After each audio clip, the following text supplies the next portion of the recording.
Pemirsa, ibu-ibu warga desa Padang Serahet di Kabupaten Aceh Barat mengamuk di kantor kepala desa. Warga protes terkait bantuan langsung tunai yang dinilai tidak tepat sasaran.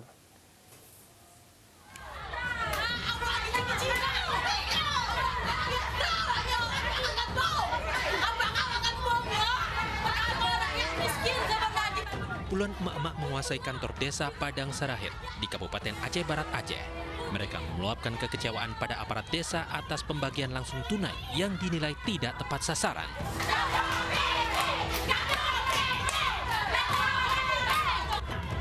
Menurut warga, data yang tumpang tindih menyebabkan BLT diterima berulang pada sejumlah warga. Karena mereka ada dana BLT yang tidak disalurkan sesuai dengan hak-hak mereka. Pihak perangkat desa menyatakan 155 kepala keluarga penerima BLT tahap pertama telah ditetapkan berdasarkan data yang ada. Harapan saya juga kepada para media supaya bisa membantu kecil-kecil yang sekarang ini memang sangat terjepit, karena dengan dana yang kecil tidak bisa tercover semuanya. Pihak desa berjanji akan mendata ulang penerima di tahap selanjutnya agar bantuan langsung tunai bisa tersalurkan kepada warga yang layak menerima. Dari Kabupaten Aceh Barat, Aceh, Afsa, iNews melaporkan. 3 pedagang di Pasar Minggu, Jakarta Selatan terinfeksi COVID-19 setelah dites swab. Untuk mencegah penyebaran ke pedagang lainnya dan pengunjung, tim gugus tugas COVID-19 menutup seluruh area pasar termasuk terminal.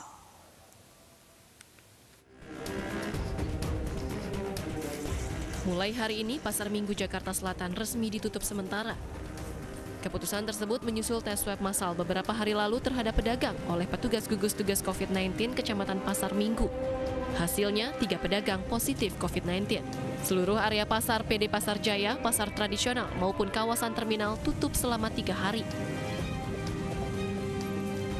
Seminggu yang lalu di Pasar Minggu, dan hasilnya ada 3 orang yang terindikasi positif, makanya kemudian bukan diambil tindakan, tapi sesuai dengan arahan dari Direksi PD Pasar Jaya bahwa untuk dilakukan penyemprotan sekaligus penutupan selama 3 hari.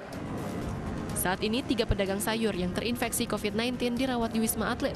Tim gugus tugas COVID-19 Jakarta Selatan bersama petugas kesehatan pun gencar menggelar tes swab massal sebagai langkah upaya memutus mata rantai penyebaran COVID-19. Dari Jakarta, Dan Helmi Sajangbati, iNews melaporkan. Pasar menjadi tempat subur persebaran virus corona di ibu kota. Sejumlah pasar pun sempat ditutup 3 hari karena ada pedagang yang positif corona.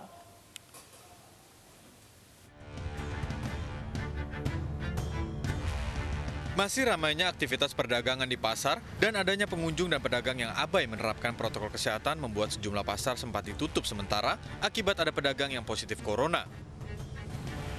Pada 18 Juni, Pasar Kebayoran Lama Jakarta Selatan ditutup sementara selama 3 hari setelah 14 pedagang positif COVID-19 usai menjalani swab test. Namun puluhan pedagang ini tetap berjualan meskipun Pasar Kebayoran Lama ditutup sementara. Pedagang tetap menggelar lapak di depan pasar. Bahkan beberapa pedagang emas mengalihkan dagangan dengan berjualan secara eceran di sekitar lingkungan pasar.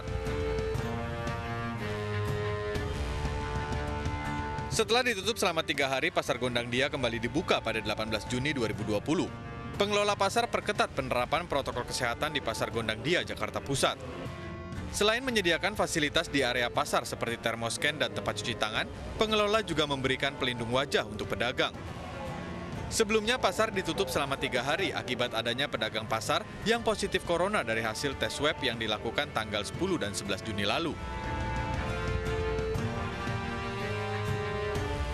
Sementara itu, Pasar Rawasari di Cempaka Putih, Jakarta Pusat juga sudah kembali dibuka setelah ditutup selama 3 hari karena 14 pedagangnya terpapar virus corona selesai mengikuti tes swab.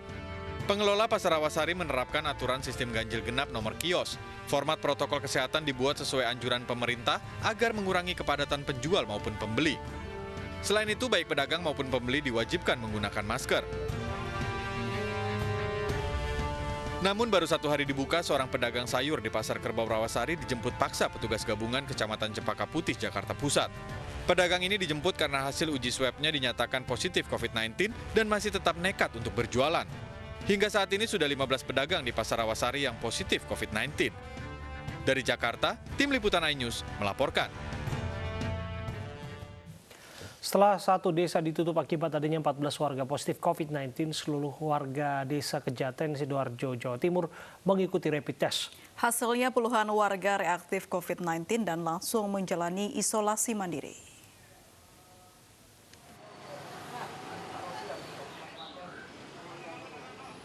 Setelah seluruh akses desa ditutup akibat 14 warga dinyatakan positif COVID-19, ratusan warga desa Ketajen, Sidoarjo, Jawa Timur mengikuti rapid test.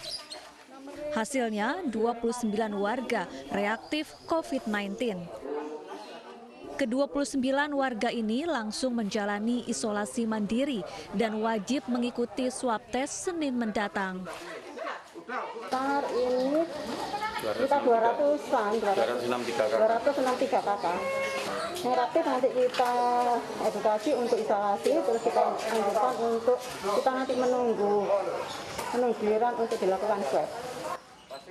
Sebelumnya, 14 warga desa Ketajen, Sidoarjo positif COVID-19. 9 orang diantaranya dirawat intensif di rumah sakit, sedangkan sisanya mengisolasi diri di rumah masing-masing. Sementara itu, 3 orang lainnya meninggal dunia. Akibatnya, desa Ketajen ditutup sementara. Dari Sidoarjo, Jawa Timur, Pramono Putra, iNews melaporkan. Pemirsa, sejak pagi hingga sore ini lalu lintas di kawasan wisata Puncak Bogor, Jawa Barat ramai. Polisi memperlakukan sistem satu arah untuk mengurai kemacetan. Arus lalu lintas di kawasan wisata Puncak Bogor, Jawa Barat ramai. Sejak pagi tadi kendaraan berplat B mendominasi wilayah ini. Mayoritas pengendara bertujuan menghabiskan akhir pekan dengan berlibur ke sejumlah objek wisata yang telah kembali dibuka. Untuk mengurai kemacetan, polisi pun memperlakukan sistem satu arah secara berkala.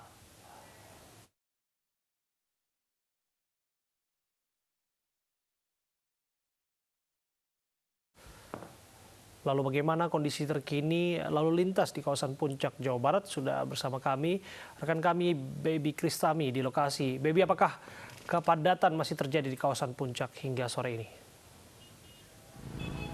Selamat sore, Abe, April, dan juga pemirsa. Memang selama penerapan PSBB jelang new normal, ini kawasan wisata Puncak masih menjadi tempat favorit bagi wisatawan khususnya dari ibu kota Jakarta untuk menghabiskan liburan akhir pekannya. Dan pantauan arus lalu lintas pada Sabtu sore ini dapat kami informasikan memang terlihat baik dari arah Jakarta ke arah Puncak dan juga sebaliknya ini semakin lengang dibandingkan dengan sore hari tadi dari pukul 14.00 sampai dengan 16.00 waktu Indonesia Barat terjadi penumpukan atau kepadatan volume kendaraan di titik tempat saya melaporkan saat ini, yaitu area Simpang Gadok. Hal ini terjadi dikarenakan Satlantas Polres Bogor memberlakukan sistem satu arah, di mana ada penutupan jalan ataupun jalur dari arah Jakarta ke arah Puncak. Dan hal ini memang menjadi atau enggak berakibat karena ada keluar kendaraan dari exit tol Ciawi dan menjadi penumpukan volume kendaraan di sekitaran area Simpang Gadok ini. Namun pada sore hari ini terlihat memang jika dibandingkan kedua jalur arah ke Puncak dan menuju ke Jakarta, ini terlihat lebih ramai yang ke arah Puncak dan lebih lengang jalur dari arah Puncak ke arah Jakarta. Kembali ke Anda, Abe dan April. Baik, terima kasih Baby Kristami melaporkan langsung dari Puncak Bogor. Pemirsa, sebelumnya pada hari pertama dibuka pasca PSBB Jakarta, Taman Mini Indonesia Indah kembali dikunjungi masyarakat. Warga memanfaatkan kawasan Taman Mini Indonesia Indah untuk berolahraga dan bersepeda.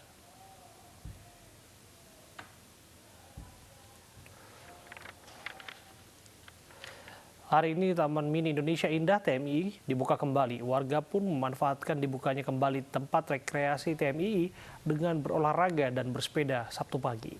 Pengunjung dibatasi maksimal 20.000 setiap hari dengan menerapkan protokol kesehatan seperti pengecekan suhu badan dan wajib menggunakan masker.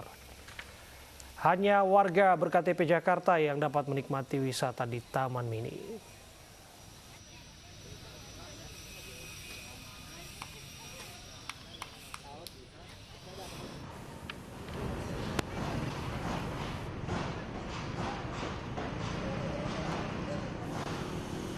Selain Taman Mini, hari ini Taman Impian Jaya Ancol juga kembali beroperasi dan mulai didatangi pengunjung.